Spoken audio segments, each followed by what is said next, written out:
Hi everyone, good afternoon. I am going to sit down like this just for a second, showing you that this is the informal moment. My name is Charlotte and I will be hosting your presentation. And just to be sure, because it's going to go live, I would like to respect you fully and your work by reading your names. And if I mispronounce your name, I would be very happy if you tell me, and thus live, I won't make that mistake. Is that okay with everyone? Cool. All right. First of all, say me on 3 if you're here as a speaker. 1, 2, 3. Okay, that's not enough excitement. This is going to be a fantastic event. Okay, this is going to be your time to shine. Give me a me if you're a partner of someone who's going to speak. 1, 2, 3. See, they are excited. Jury members, 1, 2, 3. As one, yay! Okay, cool. So let's go over topics and names real quick. So I have, and of course you already know the order, I assume. This is no surprise to anyone. You're sitting in, oh, if I could give points, you know. So I have Giada Lali. Is it Lali or Lali? Lali. Are you Italian? Cool. Lali. Towards healthcare data interoperability. Jesus. Okay. Blah, blah, blah. Frederik van der Veken. You're going to talk about spin wave computing. Perfect. Giel van Reppelen. Okay. Short. A Fleming-esque story at the KU Leuven. Okay. Anna Elisabeth Schnell. I read your 3 names? Perfect. As you wish. Okay. Then I spy with my little eye. Loving the title. But what can rats spy? Rafa Galvez. Galvez? Ah, that's right. There is an accent on the A. Okay, I could have known. Let robots play with privacy. Wow, that's a tricky title. Provocative. Salma Begum. Begum. Okay. An alternative reading of public space in Dhaka's monsoon-fed landscape. Cool. Kenny Yu. Like that? Okay. Multiple pathways to widespread fears, disentangling idiosyncratic fear generalization mechanisms using computational modeling. Thanks, you. That's a challenge. I mean, Kenny. Is Kenny your first name? Okay, cool. Flore. Is it Flore? Okay. Ah ja, Flore, Flemish. Van Quali. Is het zo? Mag ik dat even fonetisch schrijven? Quali, van Quali. Flore. Don't let your health-related compounds leak out of your leak. Okay. Hans Carolus. Oh, you're there. Hi. Was that okay, Hans Carolus? Exploring multi-drug resistance evolution and collateral sensitivity for treatment redesign in the novel superbug Candida auris. Do you want me to say it in like Latin? Candida auris? Doesn't matter.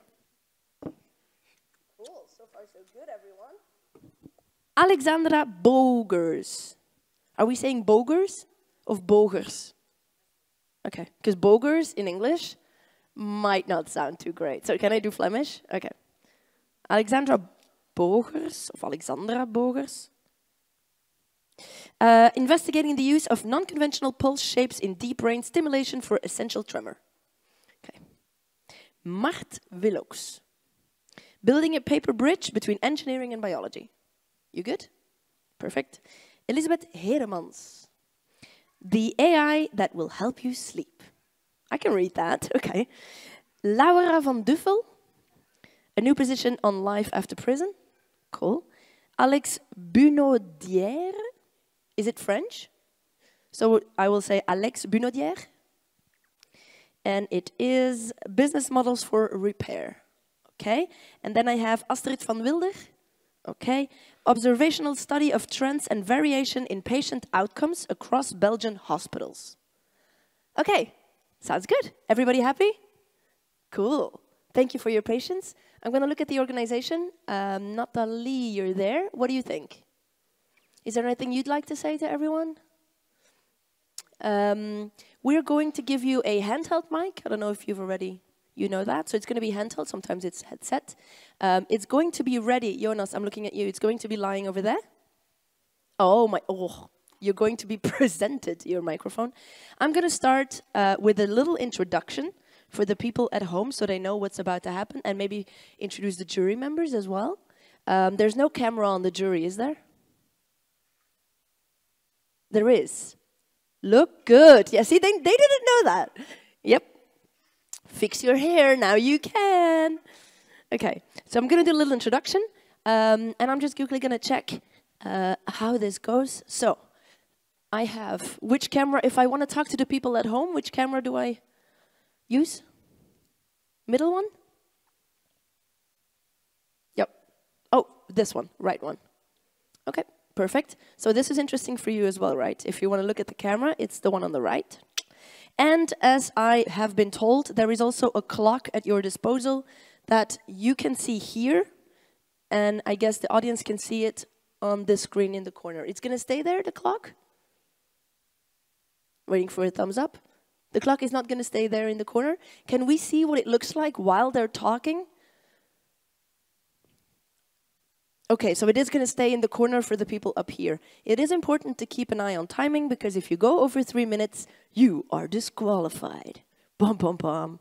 Sounds like I made the rules up, but I didn't. Okay.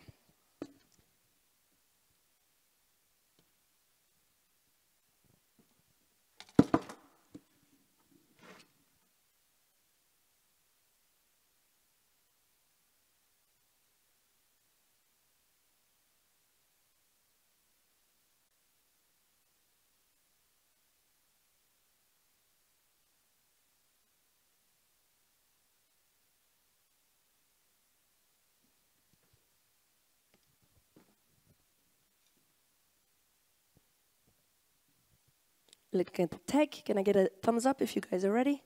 Cool. Audience, thumbs up if you're ready.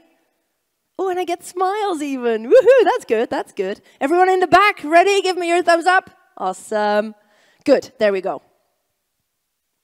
Hi everyone, and welcome at the 3MT or 3-minute thesis. It is today, of course, the day of science, and that we will celebrate.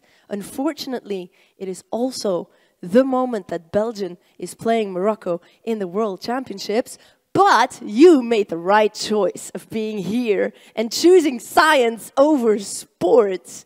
However, I can imagine some true sportive fans want to know what the score is, and I'll try to keep an eye, and whenever I can, I'll give you an update on the score, because, you know, we all vote for the right team.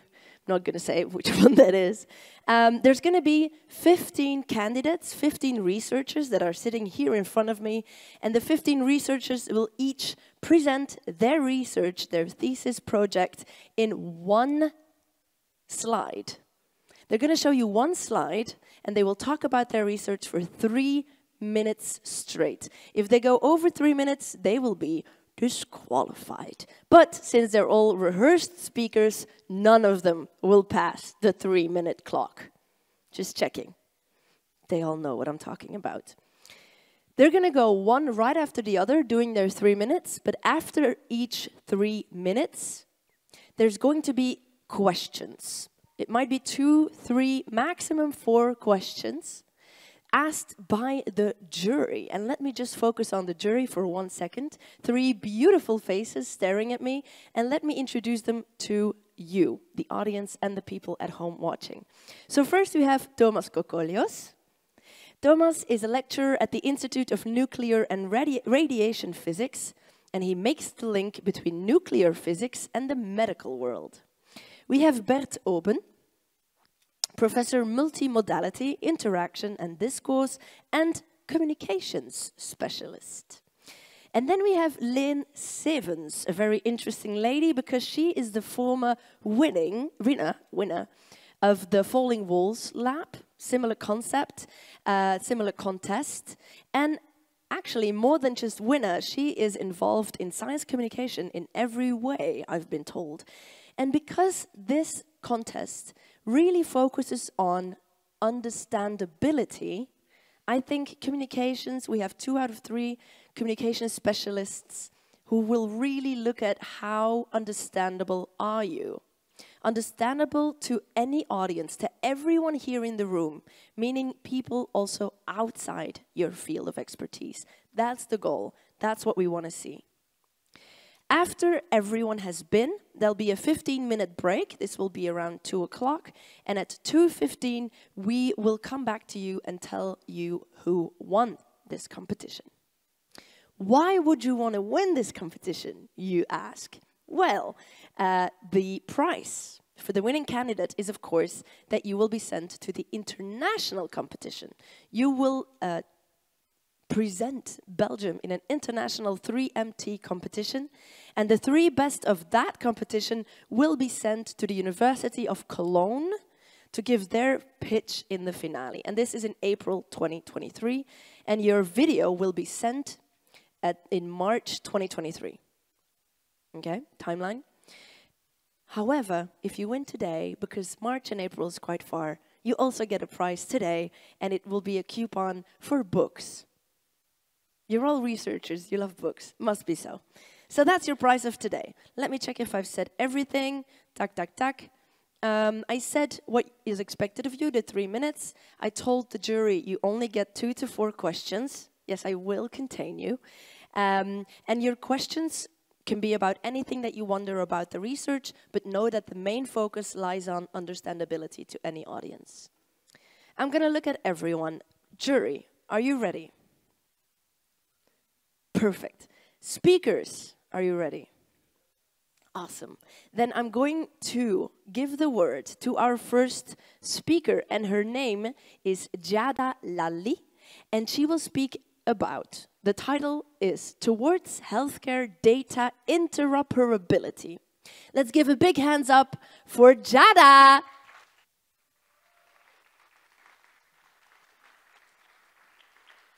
So, you know, last thing, the clock only starts ticking when you start speaking. So if you need more time to come on stage, that's okay. Take your time. Okay? Good luck. Thank you, Charlotte. Hello, everybody. This morning I woke up with a real sore throat, as you can hear. I was lying in the bed. I decided to Google my symptoms, and according to the web, this sore throat is actually throat cancer. So I'm most likely to die in 6 months and completely lose my voice before the end of the year. Nice. Well, jokes apart, and leaving aside this stuff, misdiagnosis is something that happens on a daily basis, not only in the private of our homes, but also at the hospital, especially when rare diseases are taken into account. Whenever we face a health-related inconvenience that is not quickly solved, our next step is to reach out another doctor, a different healthcare provider, and consult another hospital to get a second opinion. But what we have to be aware is also the fact that the doctors, the new clinician that has to handle our case, has to start from scratch, because they have no access to the needed information, such as our clinical history, records, blood test results, and imaging. And this because we made non-disclosure agreement with the previous data owner, and we are not helping the doctors helping us. So they are most likely to fail giving a time and cost-effective delivery of the therapy at the point of care. This happens because we have the lack of data sharing, of a reliable data sharing system, and this is the result of our inability to trust each other as a society. But what if we don't have to trust people because we can rely on a trustworthy system? This has been the focus of my last years, and I came up with a federated, secure, cloud-based platform for multi-omics data exchange, analysis, and exploitation. I don't want to ask myself anymore, can my data save my life, the life of my daughter, of the life of somebody somewhere in the world.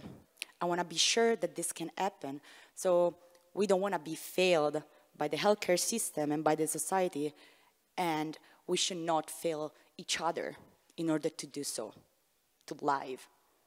Thank you.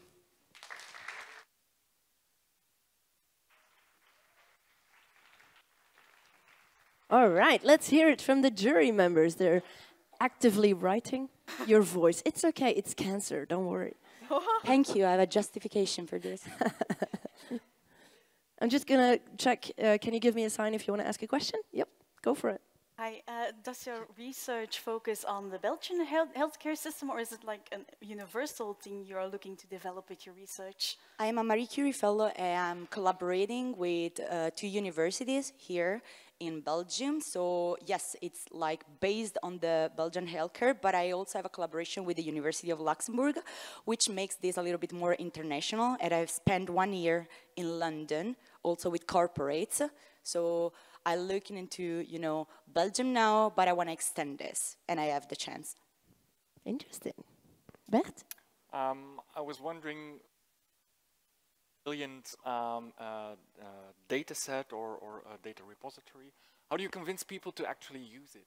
Yes, this because actually I started in Luxembourg and they already have country projects like this that are devoted in order to have people more conscious about their owning of the data. And also we build up a lot of data sets based on cell cultures. So we have 2 different way of addressing not only the clinical records, which can be different to come up with if you don't have prototype, let's say, or fixed, and multi-omics data. Thomas? What about the legal framework of your platform? Yeah, we have a lot of legal issues though, and we are trying to address them by making the platform a self-contained application. This means that everything legally related to this is already handled on the back end. We are not sharing the data, like we are in some way sharing it, but the people receiving it cannot touch it, cannot modify it, and in this way it cannot be damaged nor stored for a too long period. And that's how we address the legal issue. We have also the ethical committee working with us. Yeah. She knows what to answer to your questions. Is there any 4th question you'd like to ask? No? Okay, thank you very much, Thank you so much. Up next is the Faculty of Engineering Science. The topic is spin wave computing. Please give your hands up for Frederik van der Veke.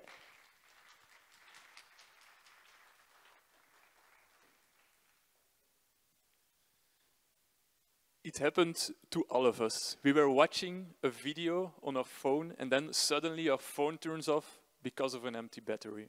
Quite annoying, right?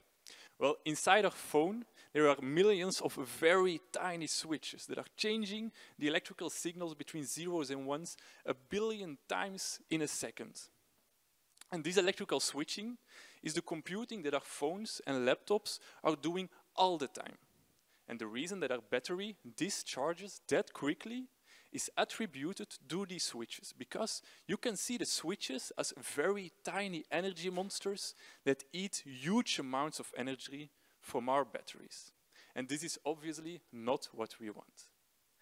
I am working in the field of wave computing, a totally different kind of computing where we use waves instead of these tiny energy switches for the computing. And now there is one exceptional kind of wave that is small enough to fit inside our smartphone and that consumes almost no energy, the spin wave, the most beautiful and fascinating wave in the universe. Spin waves live and travel only inside magnetic materials, just like the magnet hanging on your fridge. And the atoms inside magnets can also be seen as tiny magnets that all align with each other and are parallel in the rest state. But when you excite them and give them a very small tick, suddenly all these tiny magnets start to talk with each other and then collectively decide to form a wave, the spin wave. And now I want to use these spin waves for wave computing. Therefore, we need to guide the waves in nanoscale structures. However, there is one big problem. We don't know how the waves behave at the nanoscale, and we also can predict their behavior. So therefore, what did I do? I derived several theoretical models and implemented a numerical simulator that allows us to simulate and predict the behavior of these waves at the nanoscale. And with these tools, we can now unravel spin wave mysteries that are crucial to invent wave-based technology. So what do I hope for the future?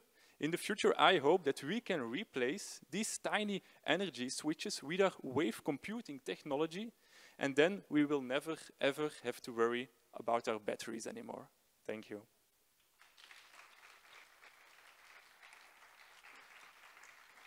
Well done, Frederik. Wow, so you're saying I don't have to charge my phone anymore in the future? That's the goal. Oh, wow. Okay. Jury members, what do you think? Thomas? How close is the future? That's a very good question. So now it's an emerging technology, and what we did now is just very theoretical estimates that give very good results, but we still have to prove it experimentally, and the future it would be 5 to 10 years. Okay, then I'm going to need a new phone by then. Okay. Bert? Could you give an estimate of the size of the benefit, the magnitude of what are you gaining? How much better will these outperform? So the power consumption in chips with wave-based technology is now estimated to be 10 or 100 times more efficient. Wow. Lynn? So you gave the example of smartphones, but can you give any other examples, like in the industry, of how this would benefit other parts? Yes, yes. So smartphone is one example, a laptop another, but the most interesting one are the sensors. And in the future, we expect to see much more sensors, especially in the smart cities. These sensors require very low efficiency chips, because you can't always replace the battery in all the sensors everywhere. Yeah, Thomas? Are you our answer to the energy crisis? Ooh. No, so most of the energy is from very big manufacturing machinery. So if you count all the chips, all the power of all the smartphones and laptops, you have to look to the contribution of that to the global energy. But probably this will be only a small portion. Oh man, I thought you were going to say yes. That would have been great. So it will be partly a solution. Okay, thank you, jury members, and thank you, Frederik.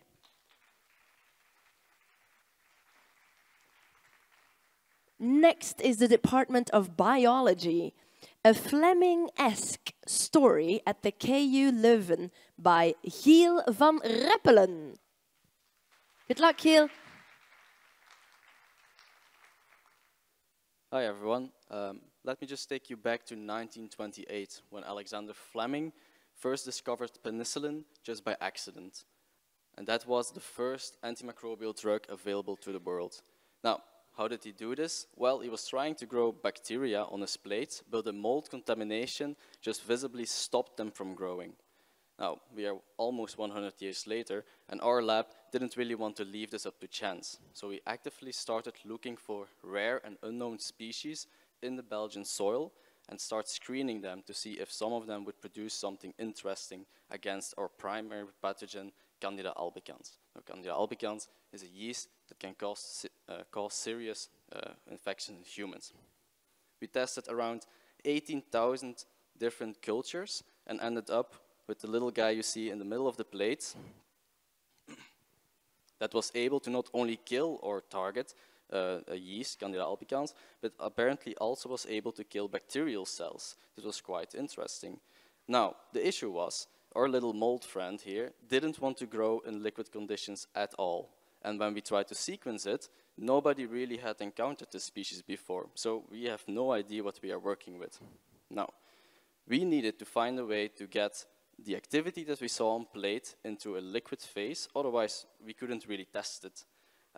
But in this regard, we were quite lucky, because apparently just putting plain water on top of these cultures was enough to drag the active compounds out of the plate and into our water. We then retested this water extract, and we're able to confirm its ability to kill both fungal and bacterial cells. But we were quite stunned when we did initial tests on human cell lines and saw that it did not have any significant toxic effects, which was already great if you want to see this become a drug in the future. But maybe even more interesting was when we tested our water extract against drug-resistant pathogens, which will become a huge issue in the future, a major healthcare crisis. They were also susceptible to it. So whatever is killing it is not that toxic to us, and is also working against very resilient species. Now, we are very busy in purifying and finding the actual compounds, but we are hoping at the Laboratory of Molecular Cell Biology at the KU Leuven to bring this Fleming-esque story to a similar successful conclusion. Thank you all.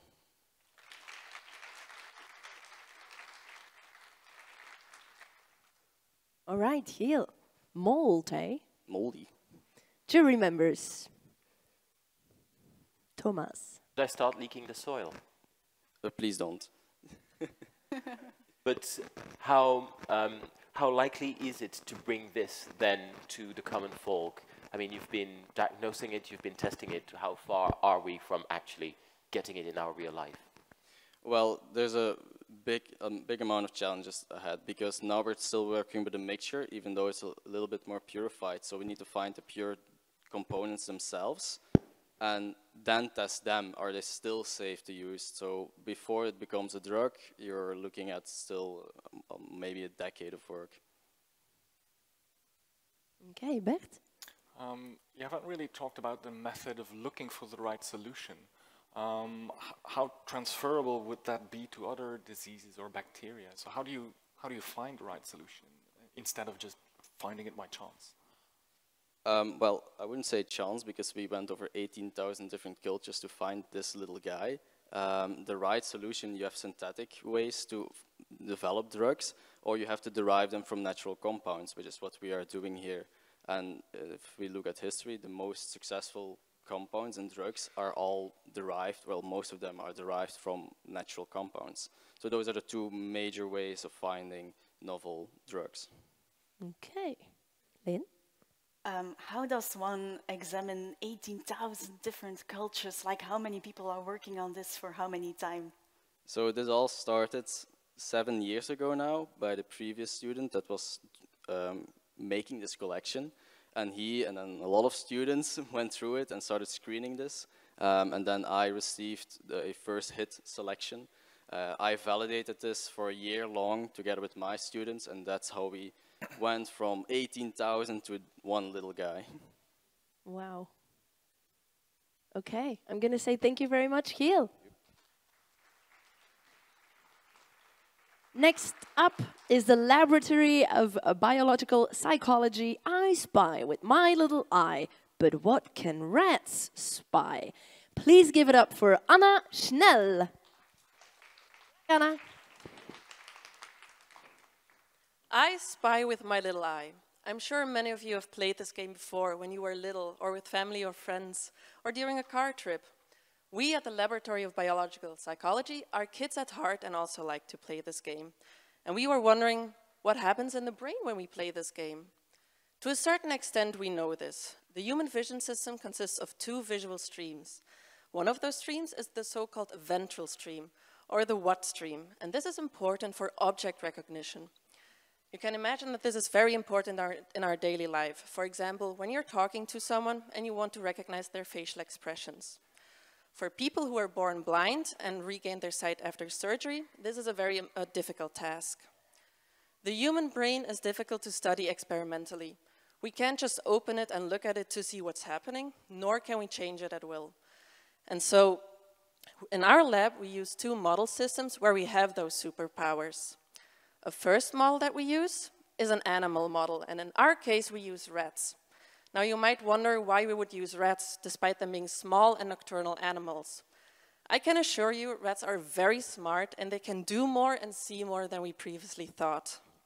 Past research has shown that they are capable of performing very well in complex object categorization tasks, meaning they can categorize very well between two objects, for example, faces versus non-faces. We can't just ask the animals what they see. And so in our research, we use a touchscreen setup where we present images on a touchscreen and the animals can answer by touching the screen. We focus on face categorization in rats, and more specifically, we focus on low-level visual features, in our case, contrast features. A simple example of a contrast feature is a difference in brightness of two parts of an image. We find that rats do use contrast features in a face categorization task, and even more, we find interesting similarities between human and rat vision. The second model we use is a computational model. And here we try to simulate object recognition on a computer in a so-called neural network. We investigate what the properties of this network have to be in order for it to simulate the recognition based on contrast features that we find in rats and humans. As an outcome, we have two flexible models that we can use to learn how the human brain solves tasks like object and face recognition. I hope that now you have a better understanding of what we do, and that next time when you play I Spy with My Little Eye, you will be thinking of our research. Thank you.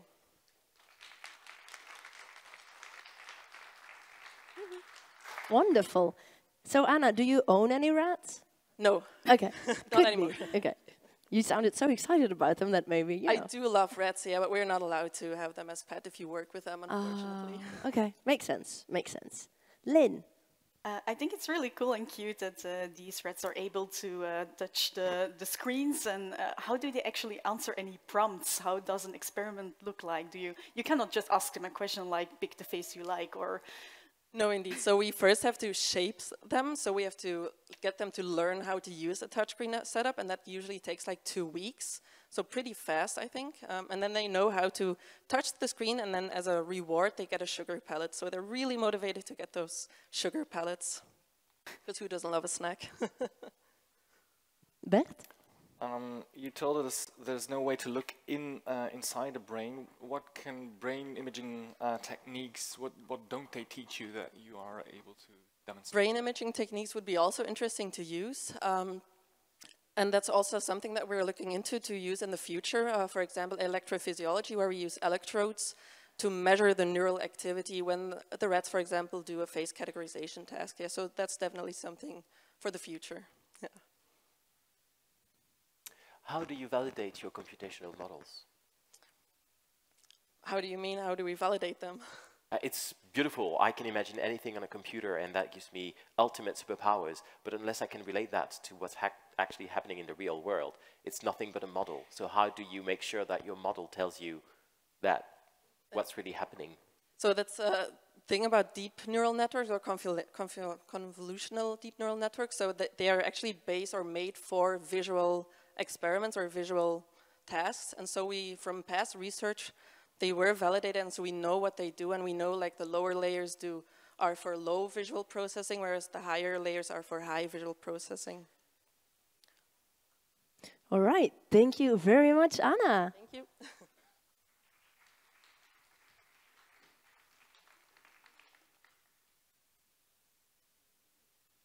Right, I was checking if the Faculty of Engineering Science was close to home for you, Thomas, but it's engineering science is still a bit different than what you do, right? Absolutely, no. I'm completely different. We are at least a street apart from one another. So next up is the Faculty of Engineering Science, brought to you by Rafa Galvez. Let robots play with privacy. Rafa, are you ready? Good luck. Give it up for Rafa.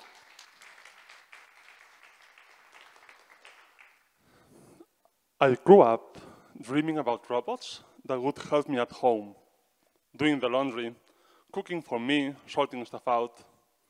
That's why I decided to study computers, and more specifically, artificial intelligence.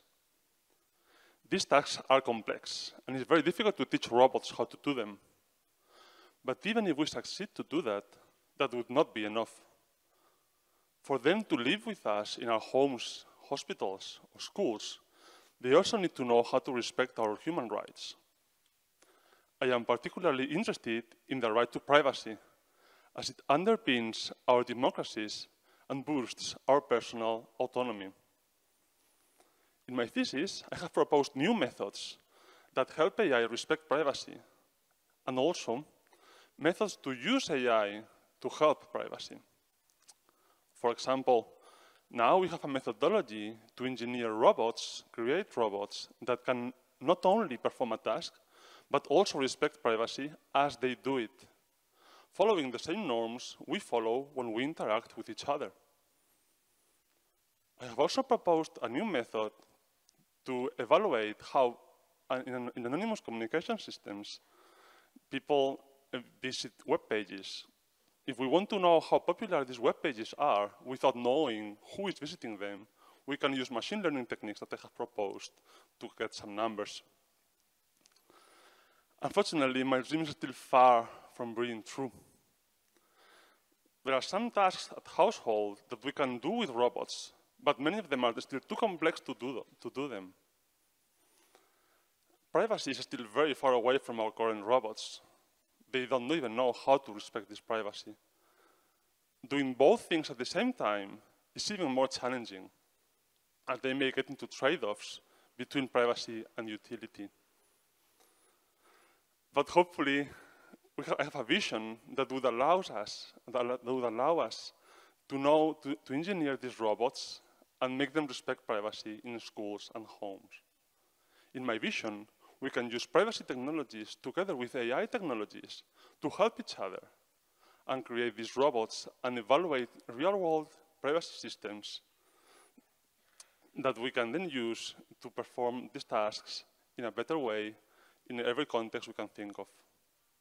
Now, the next step is just to engineer them and create them, put them in the real world, and see if we can help people using AI agents that respect our right to privacy. Thank you.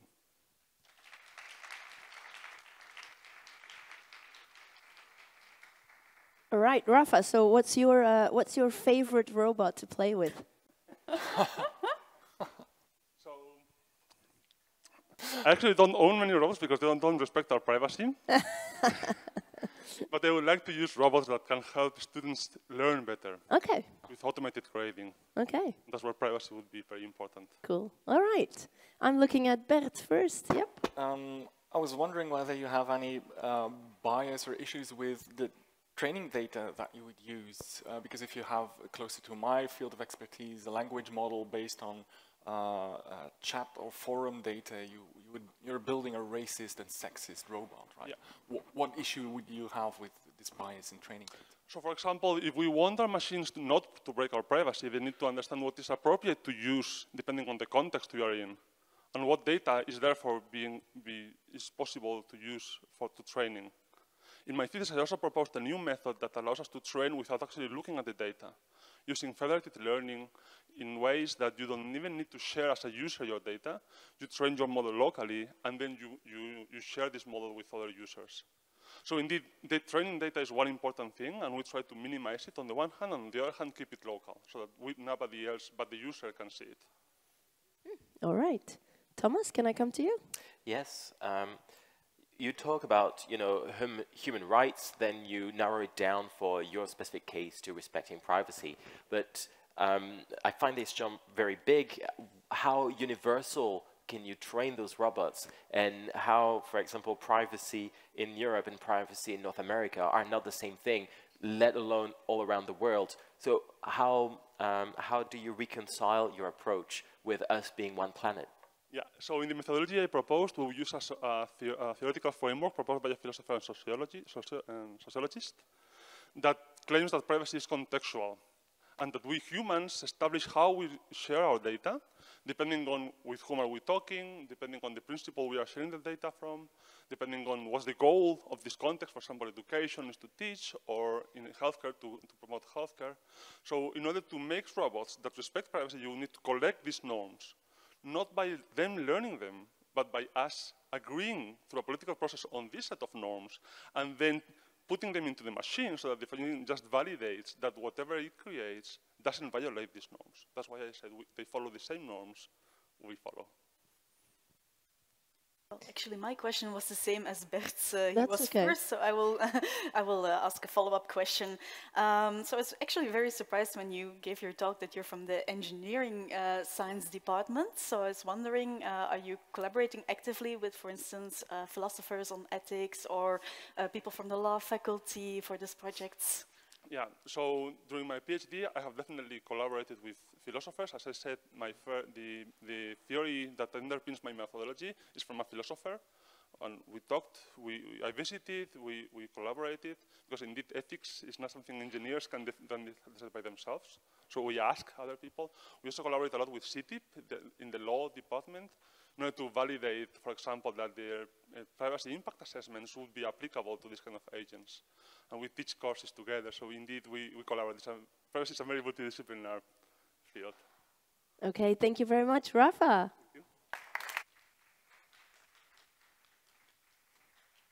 We continue within the Faculty of Engineering Science, and maybe they will continue to surprise us.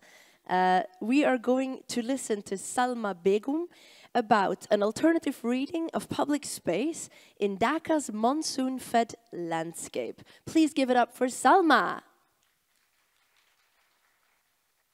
Good luck.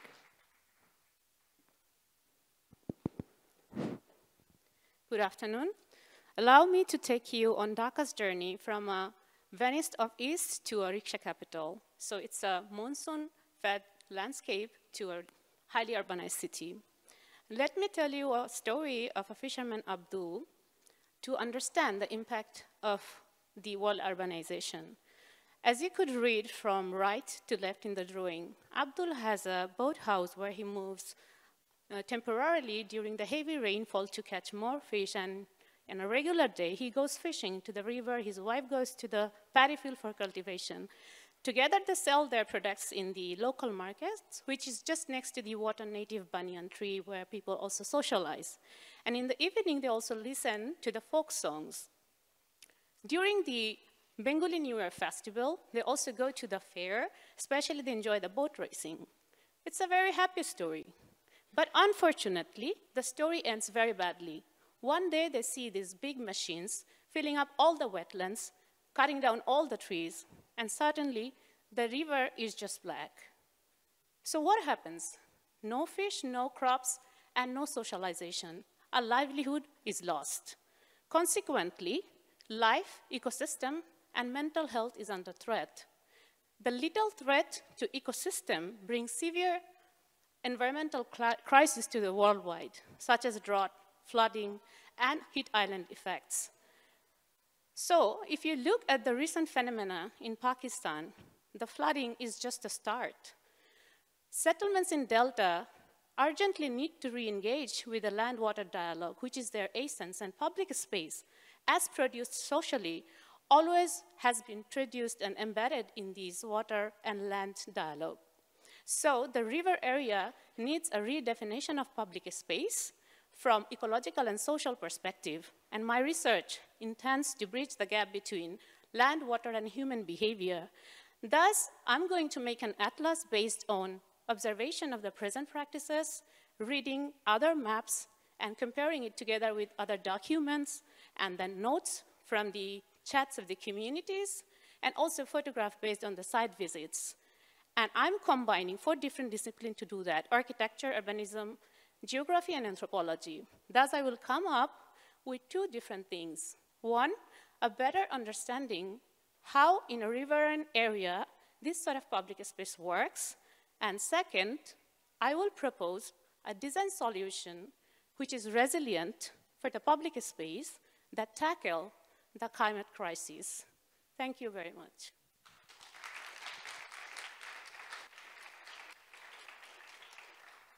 Did you make that drawing yourself, Salma? Yeah. Wow, cool. That's part of my research. It's a cartographic exploration.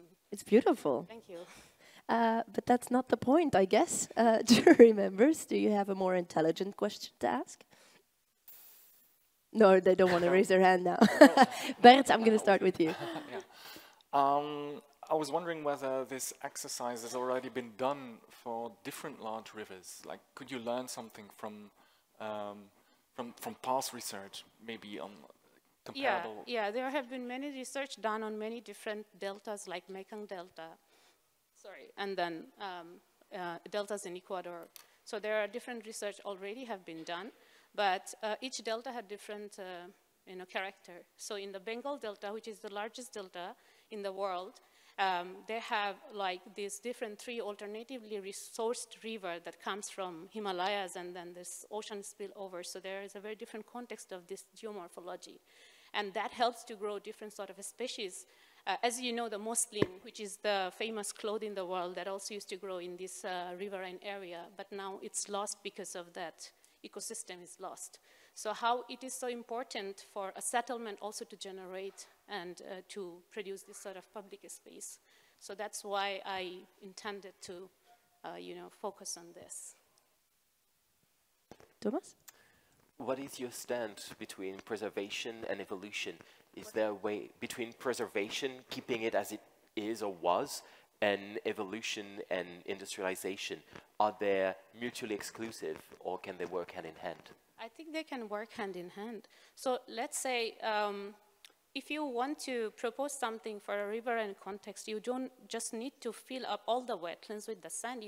Because what happens if you fill those land with sand and then urbanize, then the aquifer level, like the water depletion happens and people don't have more drinking water, and then you have heat island effect. But if you actually propose, like, let's say, a floating habitation, which can also have an alternative raised platform so that adjusts with the flooding, and it could be a compact housing solution together with courtyards where you can grow vegetables and etc.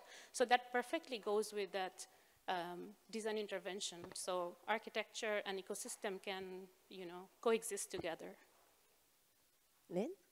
So you talked about mostly about the setup of your research, which is already a very complex exercise in itself, but you also referred to the fact that you're looking for solutions on the longer term.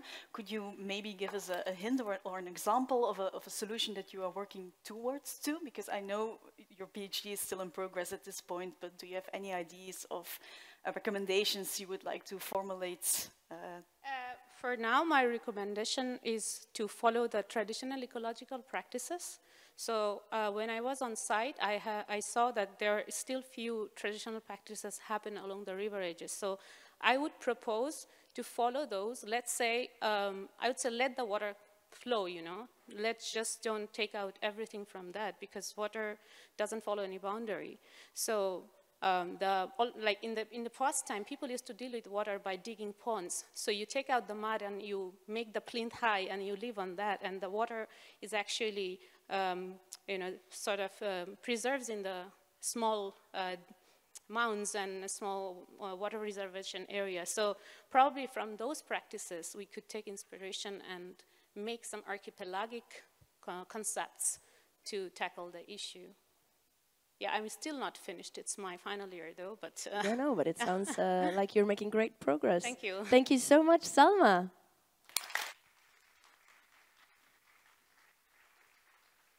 Next up is the Faculty of Psychology and Educational Sciences.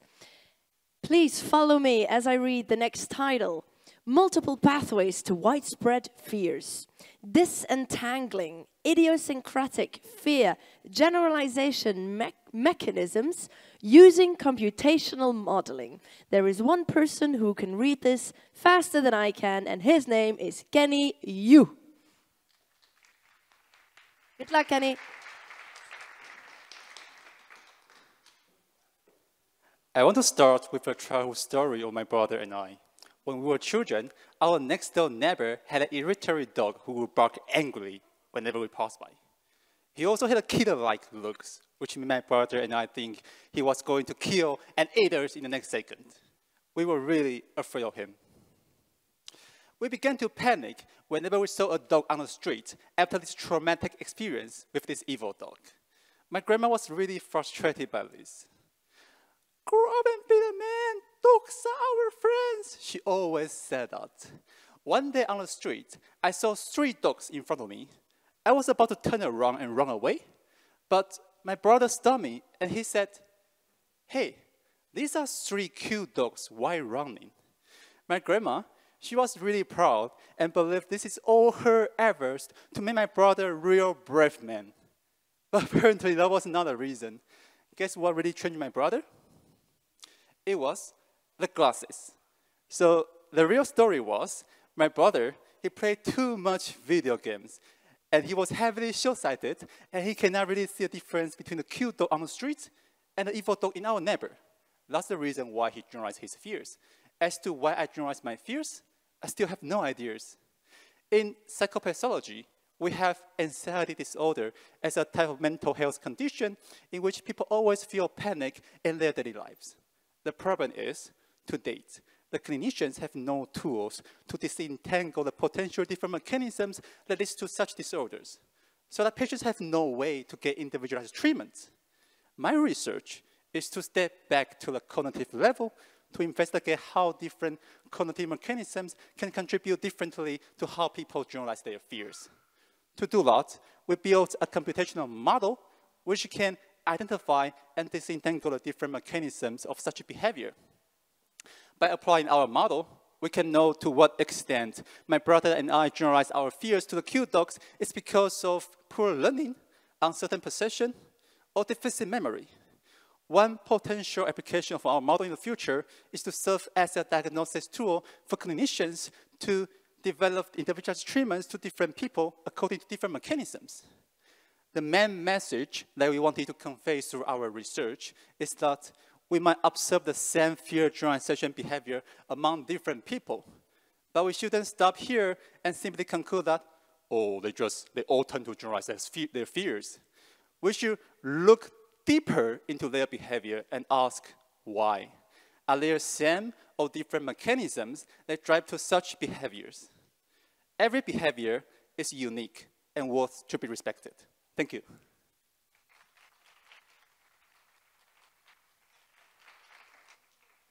Well done, Kenny. Thanks. One question. Are you today afraid of dogs? I'm not to dog, but to the audience. And yeah, audience is very scary. Okay. Let's hear it from the jury. Lynn. You talked about a computational model. Yes. Computational models need data. Yep. So I can imagine in this case, it is data of people explaining their fears and where their fears come from or something? Or how do I have to see this? Because can people always pinpoint themselves where these fears come from? And are you able to create a big data set like this? So our research is still from the theoretical level. So we are trying to collect data from the experiment to see how they feel fear in the experiment. And to do that, we collect the behavioral data, so how they respond their fear in the experiment, and also the psychophysical data, like the eye blink startle data. That's the data we use for now. Bert? Maybe a follow-up question. Yes. How realistic would it be to use that data in actual therapy? Like, would you have to, you would need those data for real patients as well, and is that realistic? I think for HR therapy, there's still a long way to go, and I hope that can be my postdoc research project. For now, we are trying to kick into we are trying to convey this message to the researchers, because now the researchers, they study fear generalization. What they do is they collect the fear generalization data in the experiment, and they simply conclude their behavior, their generalization tendency from the data, from the fear generalization data they observe in the experiment. And what we are trying to say is there is a long process from learning the stimulus to generalize your fears. And there are different things you need to consider in this process. So you need to not just consider different data, but also use we call it generative model, like how your data is formed to analyze your data. So that's what we are doing now. Thomas? And in that context, you're talking about your model, about the data. What's the position of the clinicians, of the medical community with respect to your research? The mental, sorry, I don't get the... Can you repeat your question, Thomas? Yes, what is the perception of the medical community with respect to your research? You're in a faculty of engineering science. So how do the doctors perceive your work? So that I don't know, actually. So every of our experiments, we have the ethical approval from the K11. But as to further the medical department, I don't know how would they perceive our work so far, because we haven't reached the clinical patients. What we are the people we're collecting now are all normal people, healthy people, not normal people. Thank you so much, Kenny. That was wonderful. Give him a hand up. Hands up for Kenny, you. We go to the bioscience engineering department, and we're going to listen to the topic of don't let your health-related compounds leak out of your leak. Give it up for Flore van Quali.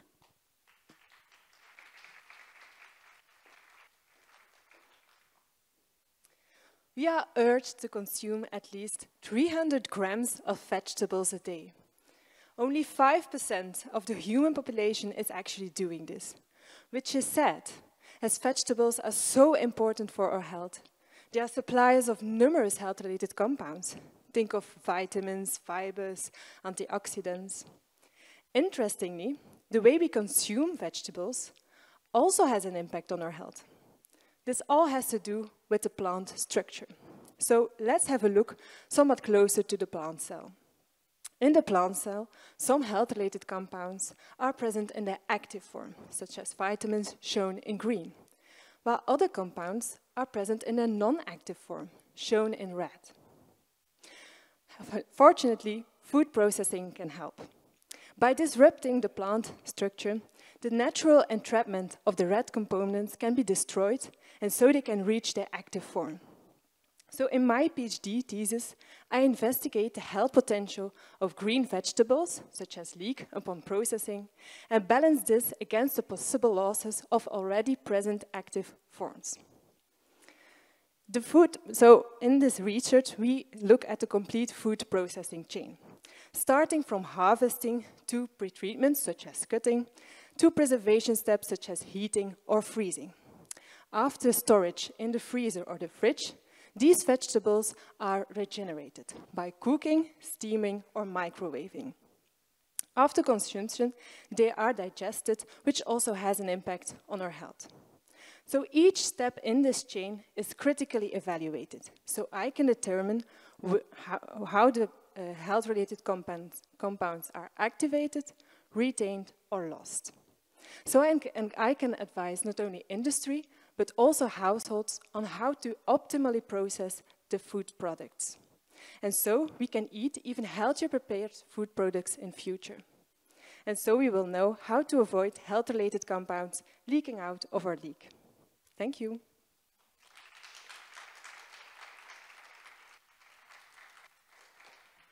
Do you love eating leek, Flora? Yes, it's very healthy. Yeah, it's okay. very good. You make soup of it? Soup, I steam it.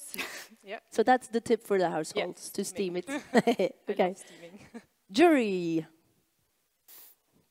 It's competition now over who can get. It's okay, it's okay. We'll Okay. help. I'll go here. Do you have an idea of the interaction between these different phases? Do you study them separately, Yeah. or also the interaction between Indeed. a certain type of treatment with cooking style? Indeed, so now in research, actually each step individually is investigated. What we do is actually the whole complete food processing chain, because this is also the realistic way. If people, for example, buy frozen vegetables, they are blanched, they are frozen, and at home you indeed steam there or whatever. So we indeed evaluate the complete food processing chain, and we see that actually the differences for the pre-treatments have already the biggest impact, more than, for example, storage. Okay, next question, please. So the jury have been told that they can only ask 2 questions, and now they're fighting over who's going to ask the question. I'm just going to ask the speakers, just keep your answer brief and to the point, and then they don't have to fight, and they can all ask their question. Is there an alternative to what you propose? Can we compensate in another way, or do we have to reduce and shorten the cycle?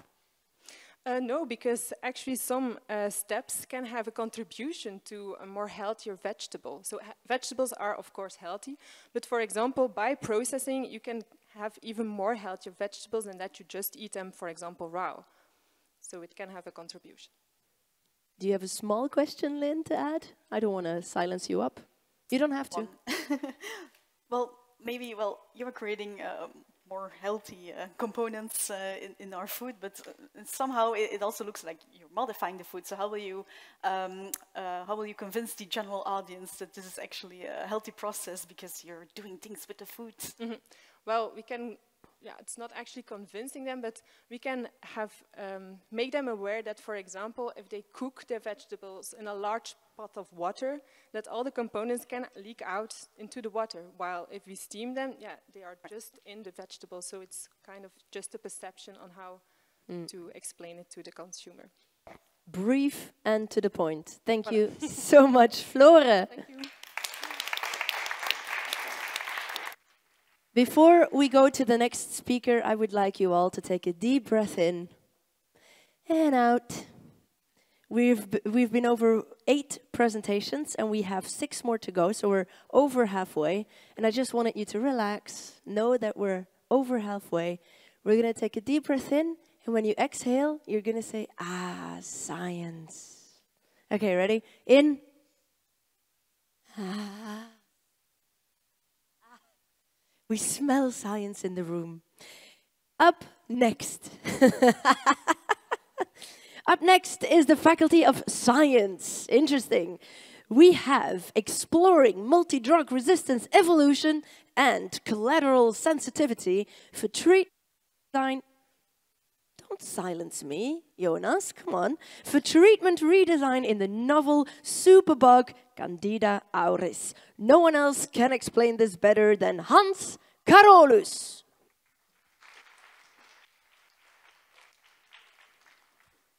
Before today, you probably didn't know that fungal infections kill more people than breast cancer and malaria combined.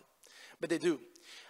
Fungi are extremely complex cells compared to, for example, bacteria, and they look a lot like our cells. Because fungi, their metabolism and their cell structure is very similar to our cells. That's why we only have 4 classes of antifungal drugs to treat these deadly infections compared to, for example, 14 classes of antibiotics to kill bacteria. This becomes extremely problematic when you get multi-drug resistant fungi. For example, Candida auris. This is a species that was discovered in Japan in 2009, and in only 10 years it has spread all around the world, causing multi-drug resistant outbreaks in hospitals. Now the problem is that multi-drug resistance evolves very rapidly in this yeast species. And we, in our lab, by studying this evolution of resistance, discovered that when you evolve resistance, when Candida auris evolves resistance, it becomes sometimes stably, sometimes temporarily, a little bit more susceptible to another drug. For example, if resistance evolves to drug A and you cycle to drug B, you kill those resistant cells because they became a little bit more susceptible. So instead of doing conventional monotherapy by using one drug, as you can see on the left, we started cycling these drugs and combining these drugs, eliminating the resistant cells, leading to less resistance development, and eventually to increased treatment success. It has been 20 years since the last antifungal drug was approved for the market, for the hospital, and it takes over 10 years to develop a novel antifungal drug. This is why using the drugs that we have today in the clinic more efficiently to tackle resistance can revolutionize actually the way we treat those fungal infections. Thank you.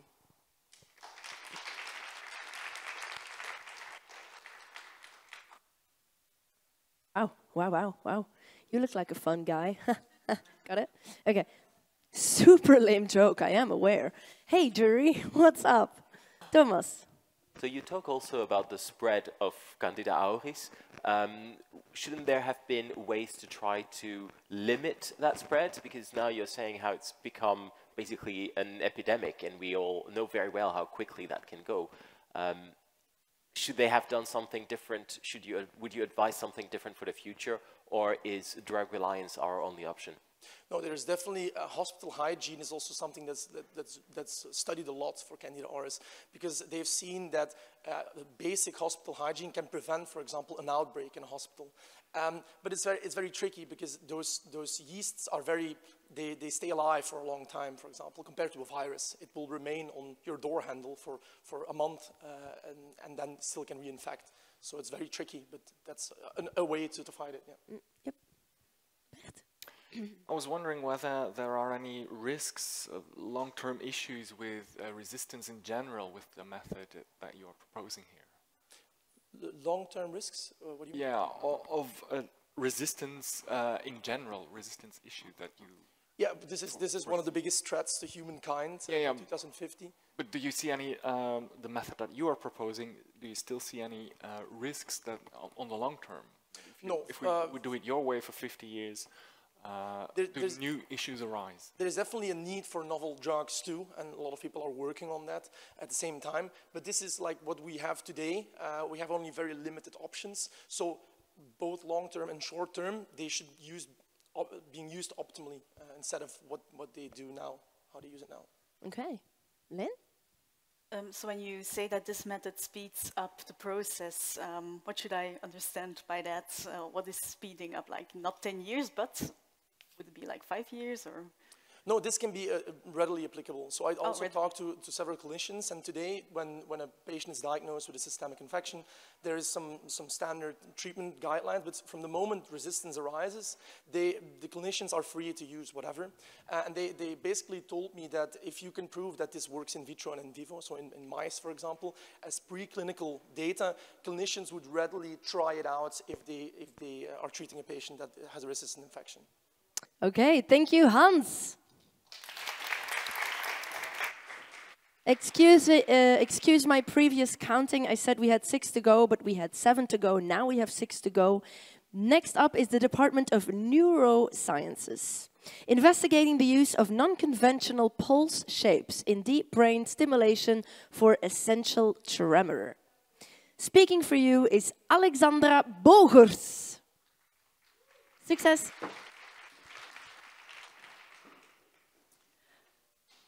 When we are nervous, we shake, right? Imagine you shake from the moment you wake up until the moment you go to bed. 1% of the population has that problem. 1% of the population has a disease called essential tremor. Now, essential tremor can be treated with medication, but it's not very efficacious, or it's not always tolerated. So in case that the tremor is bothering you for your work, but because it's surely bothering you when you want to eat, when you want to drink, or when you want to write, as you can see in the example, well, when it impacts your quality of life, in these cases, we may offer you deep brain stimulation. And deep brain stimulation, or DBS, is a neurosurgical technique in which we implant 2 electrodes right here in the brain. And we connect them with a wire until here in your chest, where we'll implant a battery pack. The battery pack will send out electrical pulses, and it will make sure that your tremor is gone. But for only a short while. Because DBS is very efficient, but after a few years, and sometimes even just a few months, the effect wanes. And that is exactly what I wanted to tackle with my PhD. Now, let's go back a little. How does DBS work? Well, if you stimulate, let's say 1 milliampere, you will excite some fibers, creating an electric field. But when the disease progresses, you will need 2 milliamps, and then 3, and then maybe you'll go up to 5 milliamperes, and you will stimulate structures that you do not want to stimulate. You will cause the patient to be dizzy or have double vision. The way we tried to stimulate is with a biphasic pulse, the pulse you see on the right-hand side, instead of the normal pulse on the left-hand side. And what we saw is that we want to create this electric field to give the benefit, so the small currents you want to obtain tremor arrest, so the tremor is all gone, well, that current, the amount of current was the same, so no gain there. However, when we increased the amplitude, we saw that we could go far further up. So we had a lot larger gain. The margin that we could do with this biphasic pulse was a lot larger. So deep brain stimulation for when we're stressed? No, not yet. But a biphasic pulse for people with essential tremor? Maybe. Thank you.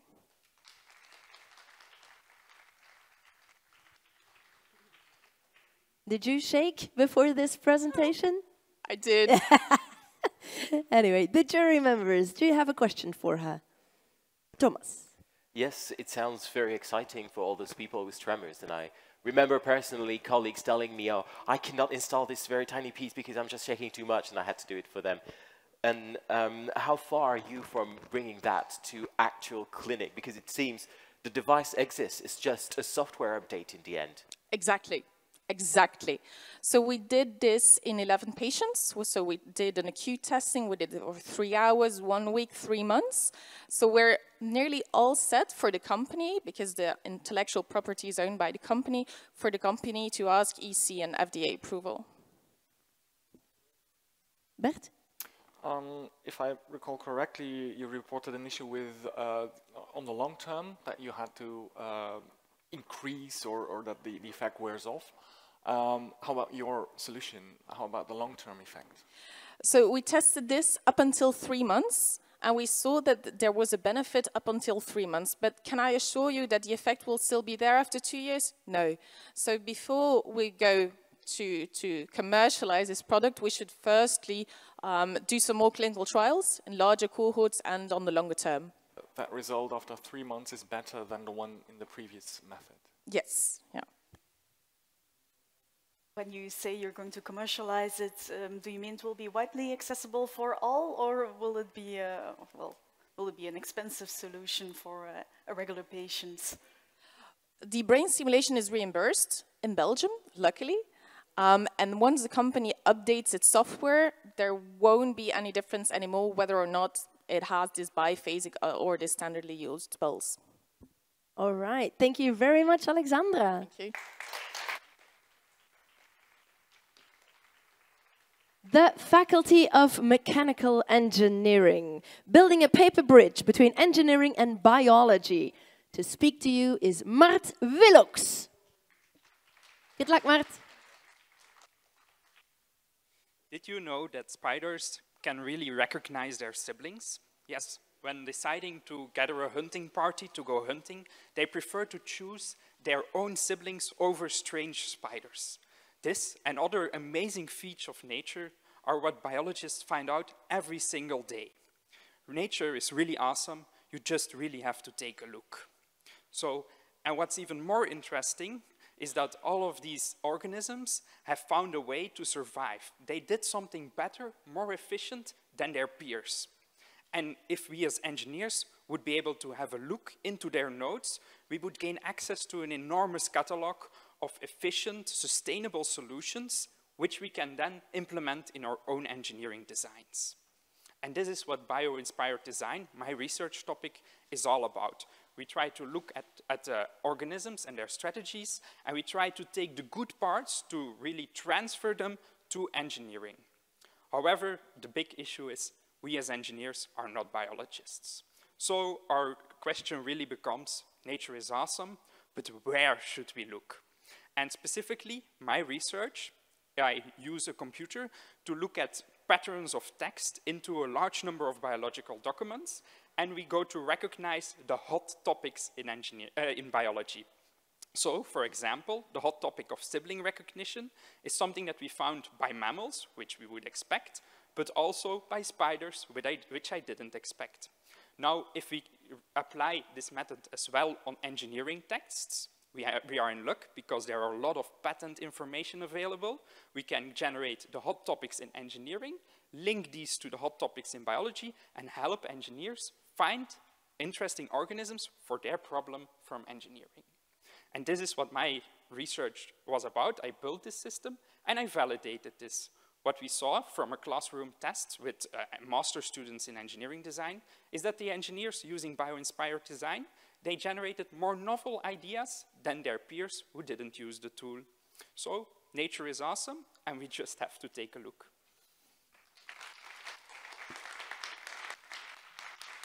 Awesome, Mart. Did you make this drawing? No, if you see below, they are oh, of course. Sorry, I did not see that. But you did credit them, which is beautiful. I have to. This is the license. I can use them, but I just have to credit them. Of course. That's also a big point in my whole thesis. We're using biological literature, which we have to credit. Of course. Yeah. Makes sense. Lynn. I think it's really interesting that you use biology as an inspiration for engineering applications, but now I'm trying to transfer your spider idea to a real engineering application. Could you give a concrete example of an engineering application For the inspired by spider biology? idea, I can't. No, but another one.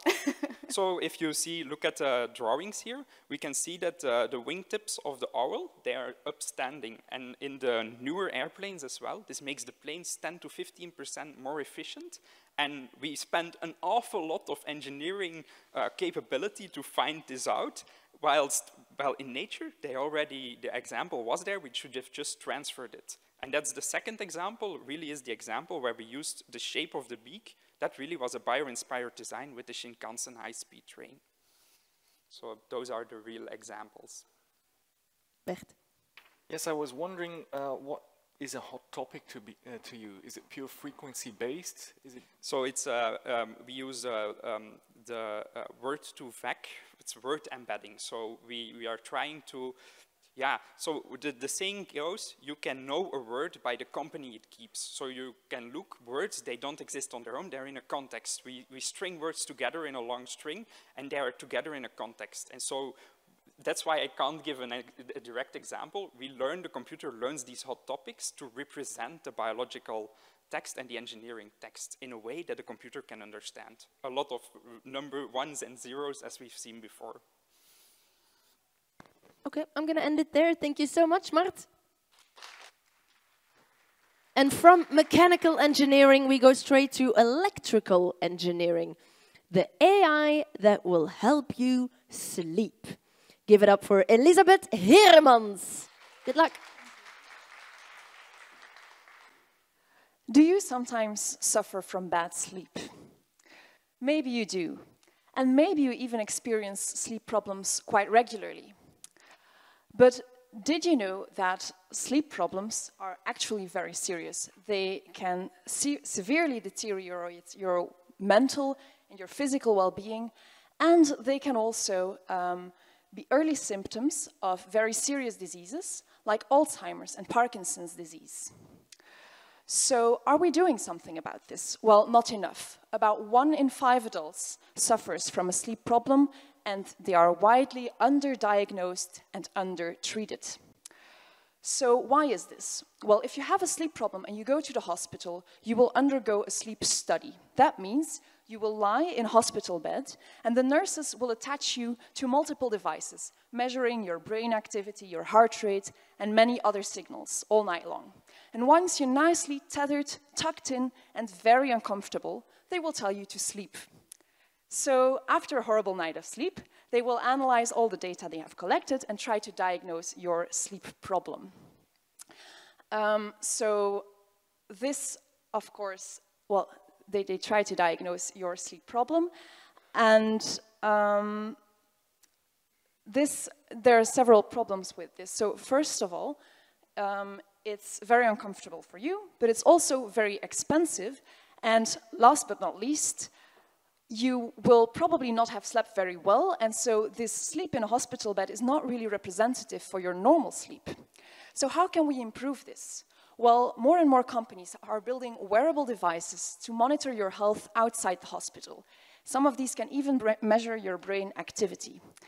And so what is still missing are tools to analyze these data.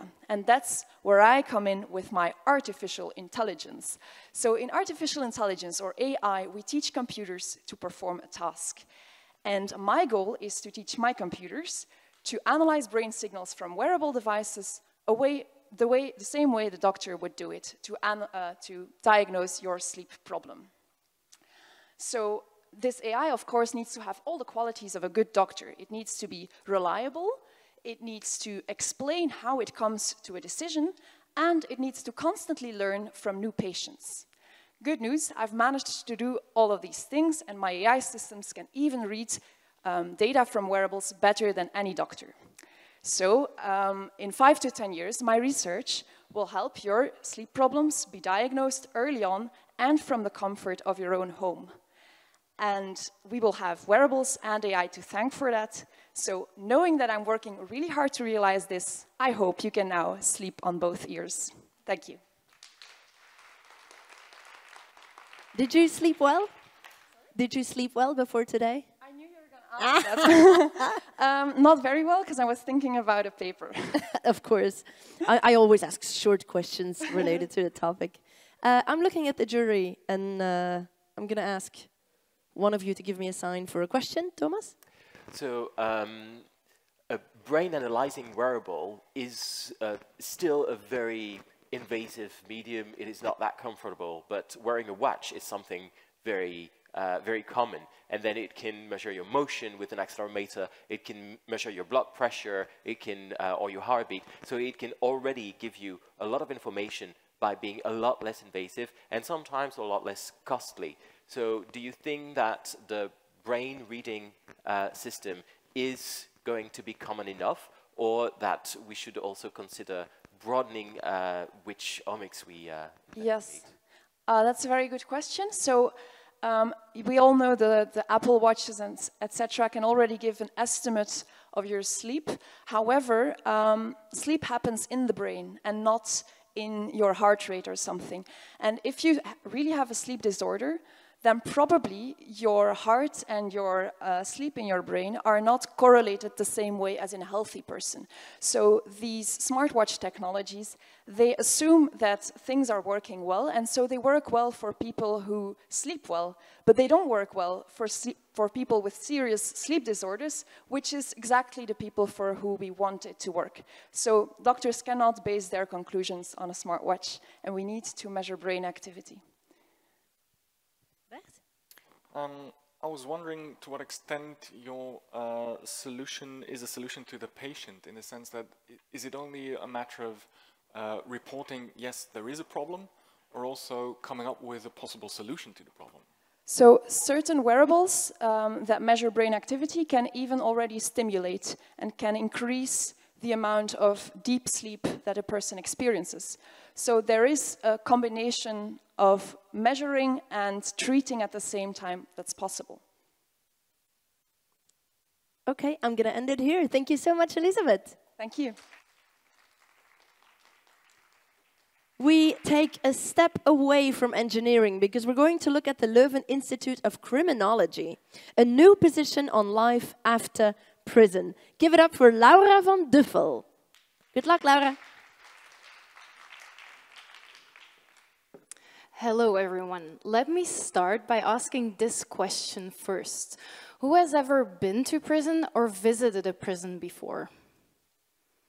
Okay, not a lot of people. Well, for those who have never been to a prison, I can tell you it sucks. It's not nice there. The thing is that you should only lose your freedom. That's the punishment that society decided on, but in reality, you often lose so much more. Your right to education, your right to work, sometimes even your dignity. If only there were some good examples we can look at for some inspiration for our prison system. Wait, there are. For instance, Cameroon, the country I'm researching. You can see the map on the PowerPoints. It's a country that gives a lot of inspiration about prison systems. Why? The advantages of looking at the country are twofold. On the one hand, it is possible to gather data on reintegration in a context that is very unexplored and is very interesting. Unexplored because right now there has not been done a lot of research in the country. Interesting because in Cameroon, prison life, so life inside prison for detainees, resembles life outside prison a lot better. When that is the case, it is more easy to step after your punishment back into society and stop reoffending. So in short, when you can work, when you can study, when you can do activities inside prison, it will help you to live a crime-free life after your punishment. And on the other hand, it is possible for me to problematize the global North-South relationships that are at the moment, let's face it, not very equal. By looking at Cameroon as a good example, I can challenge the popular assumption that the global north is doing a better job than the global south. So the north part of the world is doing a better job than the south part of the world. And also the assumption that the global south is supposedly not as developed as the global north, which is not true following my research. So to sum up these 3 minutes into 3 points, 1, if your prison life resembles outside life as much as possible, it helps with your reintegration process. 2, by looking at Cameroon as a good example, I help to problematize the problematic relationship, global north relationship, global north, global south relationship that we have right now in the world. And 3, don't end up in prison. It's not nice there. Thank you for your attention.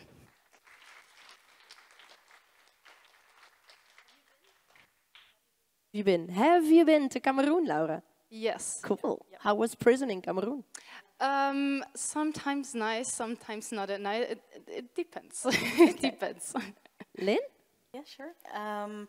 So I guess that when you're done with your research, you would like to communicate these results to our own local prison system as well. What are the biggest challenges you expect to be facing here in Belgium?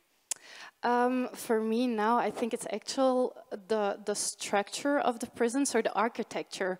It's developed for individual confinement, and that's not really what we want with a good prison system. Nice. Thomas? How does your work fit in the more wider assessment of punitive and non-punitive legal systems? Yeah, indeed. I focus on prison systems and prison as punishment, but I also look at, for instance, restorative justice, because that's also much more applied in contexts in Cameroon. So I definitely look at other punishing systems as well. Bert, would you like to ask a last question? Maybe, yeah, but you partly already answered it, but what aspect of prison life would be more important for reintegration? You already said something about this individual lockdown, but... It's not just one thing that I can pinpoint, but it's the whole of being able to study, being able to work. Also, your medical rights need to be looked at inside prison, but also contact with the outside world, your family, your friends, and everything. Just not having your freedom is a punishment, but all the rest needs to be the same. Yeah. Very clear answer. Thank you very much, Laura. Thank you.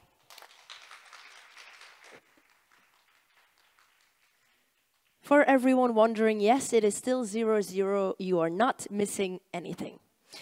Next up is the Center for Industrial Management, Business Models for Repair. Please give it up for Alex Bunaudière.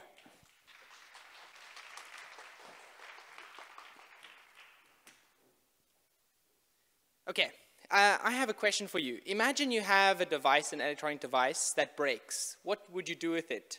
Well, if you're like most Belgians, the device will end up in a recycling center, as you can see in the picture over there. And so the thing is that in this center, no one is looking at whether the device can be repaired or not. These are going straight to being recycled. And I visited such a center, and I was appalled to see how many devices were still working, but no one was looking at that. So I have this example of this oven.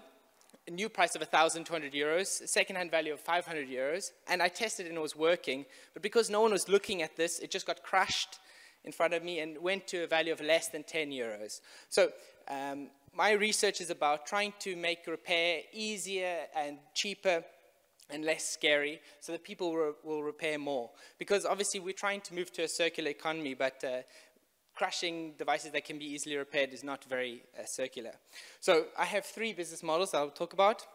The first one is personalization of repair. So this is where I introduce variables into the repair system. So currently there are no variables in terms of when you want to get a device repaired. And I'm incorporating things like distance, urgency of repair, type of spare part, etc., to make the repair cheaper, which is very important. Next is the spare part business model, and this is quite interesting because currently original equipment manufacturers are incentivized to sell as many devices as possible without supporting them. But I want to show that by supporting the spare part market and by selling spare parts, they can actually make a similar profit as they would if they were going to sell a new device. And this is because they can make a larger margin on the spare parts than they do on a complete product.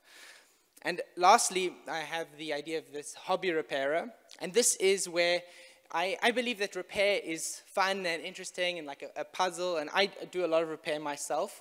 And so I'm trying to show that if you enable people to be hobby repairers, to repair in their own time, then they can, by doing this, the repair cost will actually be much lower because people are doing it as a hobby, and you can take advantage of that.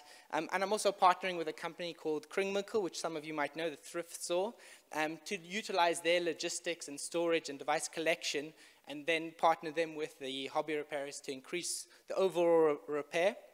And I think overall this is the idea, to try to make the repair cheaper and easier, and to try to make sure that a device like this oven, for example, this beautiful looking oven, doesn't get crushed when instead it could be sold. Thank you.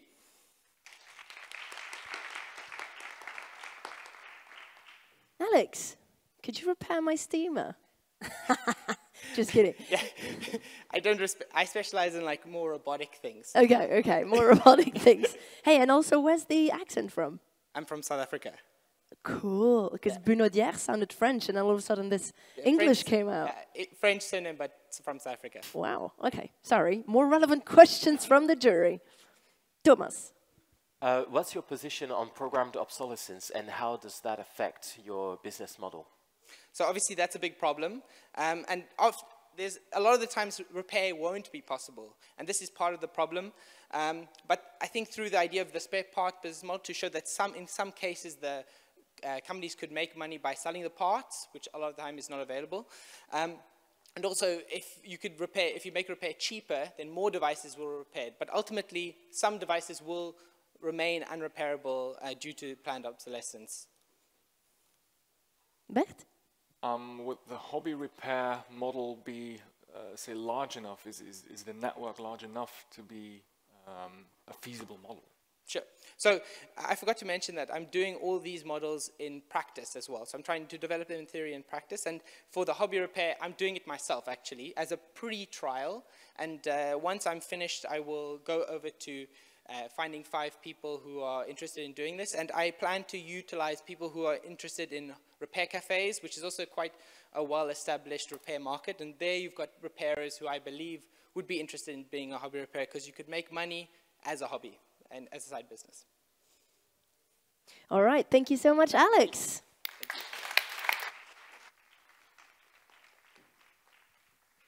Next up is the Leuven Institute for Healthcare Policy. Observational study of trends and variation in patient outcomes across Belgian hospitals. Our last speaker has had to wait 14 speakers to come on this stage. So please give it up for Astrid van Wilder.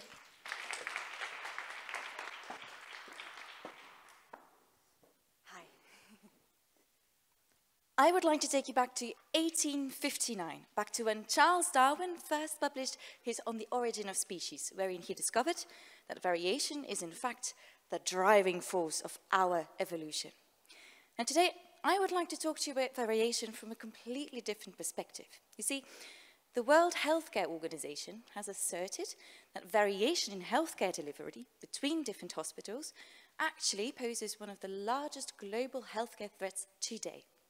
So, as part of my PhD research, we aim to study variation in patient outcomes across all Belgian hospitals over the past decade. We used administrative data, data that the hospitals send to the government in order to receive reimbursements, to study over 18 million patients. Now, we used some quite extensive statistical modeling, and we discovered that variation is indeed present in abundance, in high statistical significance across Belgium, for outcomes such as mortality, readmissions, length of stay, and complications of care. And this variation, this remains true even after correcting for patient factors such as their age or underlying conditions that they suffer from. And it remains true even after further correcting for hospital factors, factors such as the hospital region or their teaching status. Now, in order to study this variation a bit more in depth, we then further zoomed in into 2 specific healthcare departments, the cardiology department and the urology department. Now, it's there that we discovered that the impact of reducing this variation could potentially be very large. For urology, for example, we discovered that improving the bottom 25% hospitals to the median level, the middle level of care, could potentially save 412 lives every single year, or a staggering 41.5% of patient deaths in those hospitals could potentially be avoided every year. Now, for cardiology, the impact is potentially even larger, with over 600 lives potentially being saved should we reduce this unwarranted variation.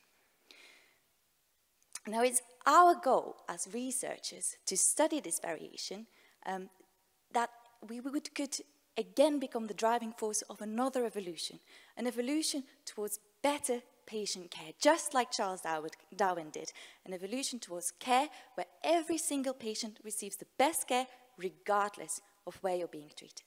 Thank you very much.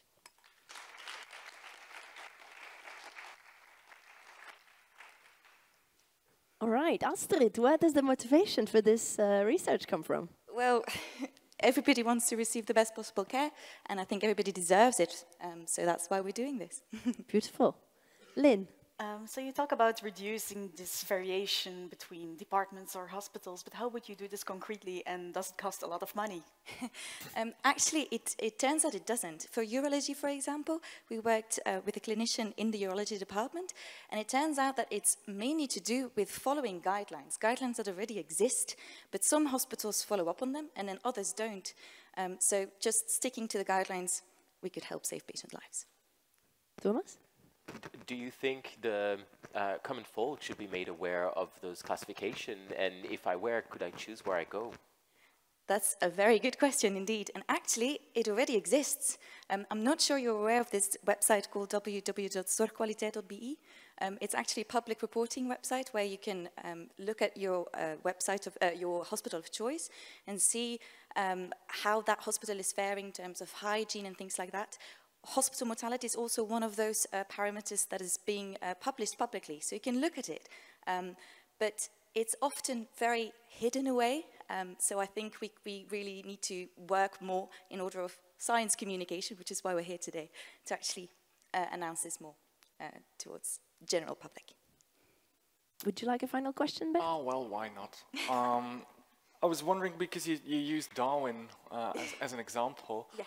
He loved variation. Exactly. You would want to get rid of all the variation. No, I want to reduce it. Okay, reduce it. But in any case, couldn't variation also lead to innovation or solutions or progress or evolution or whatever? I couldn't agree more.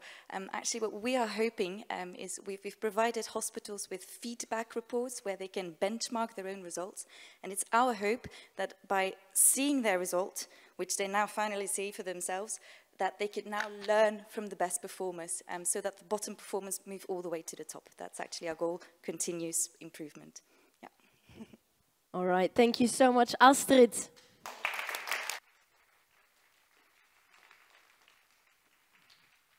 Dear audience, you will now get a 15-minute break because the jury now has the hard task to check, to talk, to consider who wins this competition. Please give them a big applause as they leave us for their talk, for their debate, for their communication. Give it up for the jury members. I am looking at Natalie. Do we give them 10 or 15 minutes because we have a delay? They want 15. Okay, it's going to be 15. That keeps it fair and square. I like it. It's 20 to 3, meaning we will see you back at 5 minutes to 3 for the pricing. Goodbye.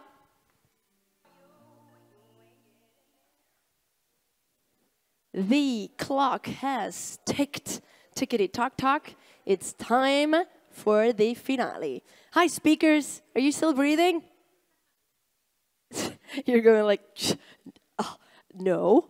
All good, all good. First up, just to let you know, the jury has spoken and debated, and they have come to a conclusion. So please, before we go over the top 3, let's give a last and final big warm applause for our 3 jury members, Bert, Thomas, and Lynn. The organization has a small thank you for you that will come to you in a minute or so. It is being divided and it'll come to you now. Yay! Thank you. So just to repeat, Thank you. What's going to happen next with the winner of this competition? There will be, your video will be sent to an international jury together with 25 other videos. And then the winner, the best 3 of those videos will be invited to Cologne in April. And with that, I hope I said the right things.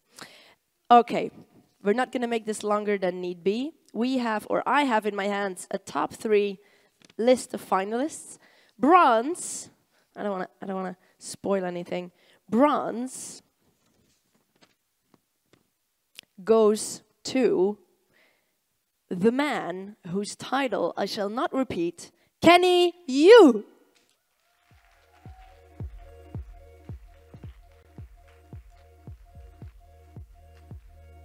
Thank you so much, Kenny. You can come on stage.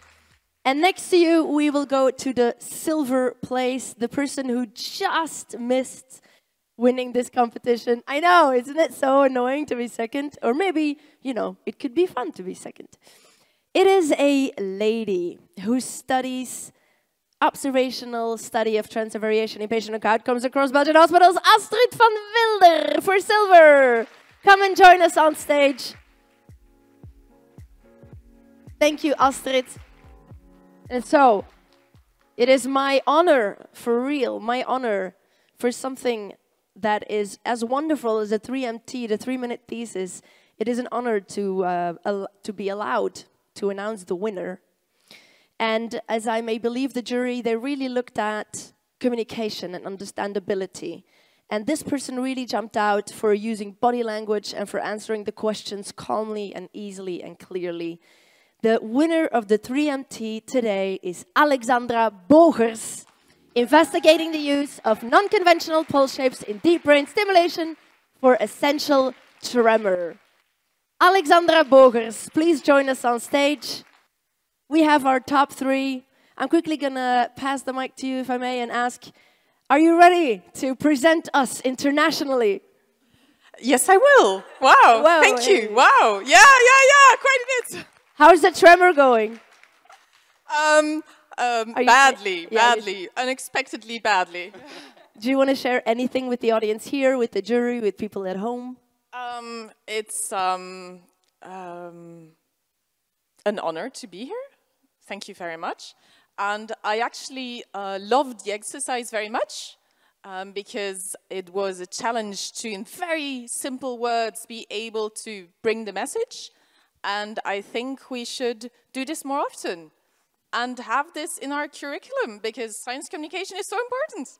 Nice. Pass the mic to Kenny. I'm just quickly going to ask him, Kenny, how do you feel about being here on stage, third place? I feel very honored as well, and especially I was very nervous before today. Especially I think it's very difficult for me to translate my research because it's very theoretical level research to like a more understandable and applied way to people. So I'm very happy now. You can be proud, Kenny, absolutely. And let me pass the mic to you, Astrid. How do you feel? Thank you. Relieved that it's over. No. No, I'm truly honored. I'm very honored with the second place, but I think the third place is absolutely well deserved. It was a very clear presentation. Well done. Congratulations. And yeah, it's just like it was been said before. Just the fact that you get to spread the message and talk about what your research is about is just so worthwhile. So thank you very much for letting us be here. So yeah, that's it. Thank you for sharing your 2 or a few words with us.